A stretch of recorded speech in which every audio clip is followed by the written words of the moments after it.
Pues sí, exactamente, eso suele pasar, o sea, suele pasar eso, o a veces puede ser una canción la que te detona una idea, a veces puede ser una plática, pero a mí en lo personal una cosa que me gusta mucho es cuando las ideas vienen, o sea, por ejemplo, la historia de esta en particular, la que voy a escribir, la que es como de terror, llegó a mi vida de una manera muy grande, porque por ejemplo la de Peyton llegó toda de golpe, o sea, llegó toda, se estampó en mi cara y ya no me dejó. Te Pero cacheteó. esta otra historia, así digo, ¡pua! ¡Pua!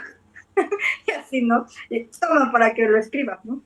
Pero no, esta otra historia llegó de poquito en poquito, o sea, llegó primero una escena, recuerdo, estaba yo en Ciudad de México viviendo, estaba yo en el metro, una de las estaciones más viejas de metro de Ciudad de México, que se llama Pantitlán, estaba esperando que llegara el famosito tren ¿cómo le llaman? Limosina naranja, y todo eso. Estaba esperando con mi mamá, esperando que llegara el tren y todo eso. Y en eso se me vino la imagen precisa de una pareja de novios que están solos en un vagón a eso del último viaje de la noche. Y en ese momento se les aparece un fantasma. O sea, a ellos dos solos se les aparece una niña Sí. fantasma en el vagón del metro. Eso fue lo primero. Esa fue la primera escena. Eso fue en julio, o hasta me acuerdo, como en julio o agosto del 2016. Esa fue la primera escena que vino a mi mente. Y después de ahí estuve un buen de rato sin tener ni idea de cómo seguía. Así me pasó al principio.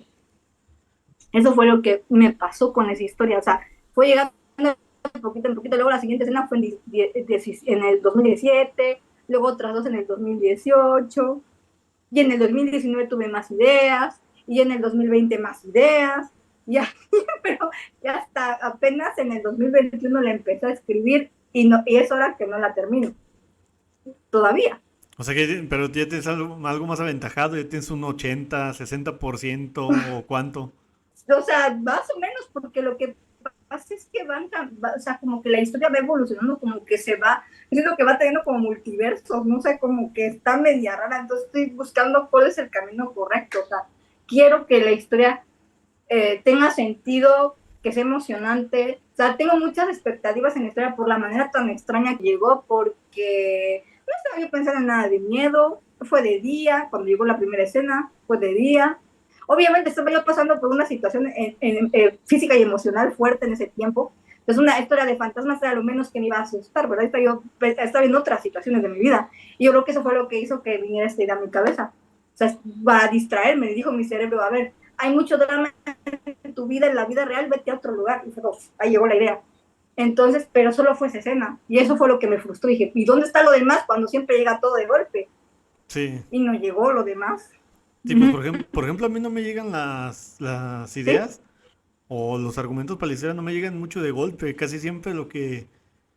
Bueno, por ejemplo en mi libro yo no lo pensé todo de golpe, lo he ido desarrollando con el Uh-huh. paso de los años, pero en la historia que yo tengo pensado, lo único que me llegó fue de qué se iba a tratar, de cuatro amigos. Era lo único que pensé.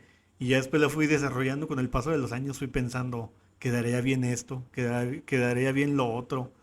O sea, son cosas que fui desarrollando, fui cambiando, fui quitando, pero que a final de cuentas ya tengo la estructura de toda la historia. Ahora lo único que me falta es escribirla, o sea, pero no me Uh-huh. llegó de golpe, como tú dices, como por ejemplo en la promesa de Peyton que dices de que te cacheteó. Sí, fue como, así se me cacheteo y digo, órale, ten. Y es padre esa sensación porque creo que una vez lo comenté en uno de los grupos de escritores en los que precisamente nos conocimos tú y yo, lo comenté de que ese momento de cuando escribí la promesa de Peyton en el primer libro, es una sensación tan bonita tener todo tan claro que, o sea, es como si tuvieras una laptop aquí con la película reproduciéndose para que tú nada más escribas lo que está pasando. Así era en el primer libro. Ah, eso sí. Y no he vuelto a tener esa sensación. No la he vuelto a tener con ningún otro escrito y no sé por qué, pero solamente con este libro me pasó.